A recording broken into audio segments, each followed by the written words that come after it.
Empress Eni Tisumashasha Chirandu Queen Rocks Production. Ndinombozama kuzvikamfuta ndega asi chakandibata chimbondirega mbijana chondichera semagweta mwangu chakatopikira meta naimaona mberi kwandiri kuenda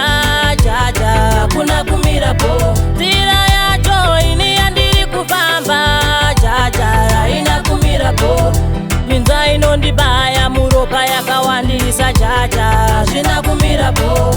miedzo yakawandisa pandinofamba jaja zvina kumirapo upenyu avafare kuona vanondikatira nhare pandinofona vanoti uyu dai yakasakona vande vana vangu ndikuona chandakatadza ndinochishaya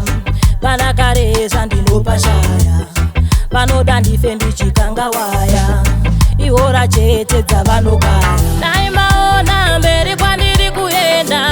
jaja kuna kumirapo nzira yacho ini yandiri kufamba jaja ina kumirapo minza inondibaya muropa yakawandisa jaja zvina kumirapo